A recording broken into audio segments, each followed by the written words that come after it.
ഒരു നല്ല fashion product build ചെയ്യാൻ വേണ്ടിയിട്ട് നിങ്ങൾക്കുണ്ടായിരിക്കേണ്ട 3 എലമെൻറ്റ്സ് ആണ് ഞാൻ പറയാൻ പോകുന്നത്. ഒന്ന് പാഷൻ, രണ്ടാമത് സ്കിൽ, മൂന്നാമത്തേത് മാർക്കറ്റ് ഡിമാൻഡ്.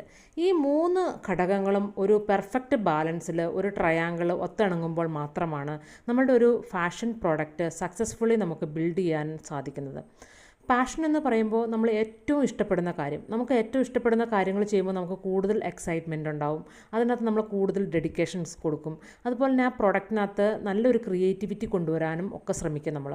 അതുപോലെ നമ്മൾ ഏറ്റവും കൂടുതൽ ഇഷ്ടപ്പെടുന്ന കാര്യമായതുകൊണ്ട് തന്നെ തുടർന്ന് ഒരുപാട് സമയം നമ്മൾ അതിനകത്ത് ചിലവഴിച്ച് കൺസിസ്റ്റൻ്റ് ആയിട്ട് വർക്ക് ചെയ്യാനായിട്ടും ശ്രമിക്കും.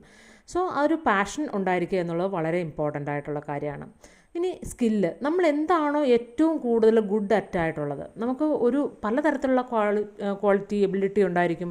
പക്ഷേ നമ്മൾ എന്തിനാണ്, ഡിസൈനിങ്ങിലാണോ അല്ലെങ്കിൽ ടീം ബിൽഡ് ചെയ്യുന്നതിലാണോ, നമ്മൾ ഒരു സ്കില്ലുണ്ടായിരിക്കുക എന്നുള്ളതാണ്. നമ്മുടെ ഒരു പ്രൊഡക്റ്റ്, നമ്മൾ ഫാഷൻ പ്രൊഡക്റ്റ് ഡെവലപ്പ് ചെയ്യാനായിട്ട് നമുക്കൊരു സ്കില്ലുണ്ടായിരിക്കുക എന്നുള്ളത് വളരെ പ്രധാനപ്പെട്ടൊരു കാര്യമാണ്. അതുപോലെ തന്നെ മാർക്കറ്റ് ഡിമാൻഡ്, നമ്മളിപ്പോൾ എത്ര നല്ലൊരു പ്രൊഡക്റ്റ് ഉണ്ടാക്കിയാലും ആ പ്രൊഡക്റ്റ് സെല്ലിങ് ചെയ്യാനായിട്ട് സാധിക്കുന്നില്ലെങ്കിൽ, അല്ലെങ്കിൽ അതിൻ്റെ മാർക്കറ്റിൽ അതിന് ഡിമാൻഡ് ഇല്ല എന്നുണ്ടെങ്കിൽ അതിന് നമുക്ക് പ്രൊഡക്റ്റ് വിജയിക്കില്ല. സോ ഒരു മാർക്കറ്റിൻ്റെ ഡിമാൻഡ് ഉണ്ടോ എന്ന് ചെക്ക് ചെയ്യുക. ആ മാർക്കറ്റിൻ്റെ ഡിമാൻഡിനനുസരിച്ച് അവരുടെ ഒരു പ്രോബ്ലം സോൾവ് ചെയ്യുന്ന ഒരു പ്രൊഡക്റ്റ് ആയിരിക്കണം നമ്മുടെ ഒരു ഫാഷൻ പ്രോഡക്റ്റ് എന്ന് പറയുന്നത്. സോ ഈ 3 ഘടകങ്ങളും ഒത്തുചേരുമ്പോഴാണ് ഒരു ഫാഷൻ പ്രോഡക്റ്റിനെ നമുക്ക് വിജയിപ്പിച്ചെടുക്കുവാനായിട്ട് സാധിക്കുന്നത്.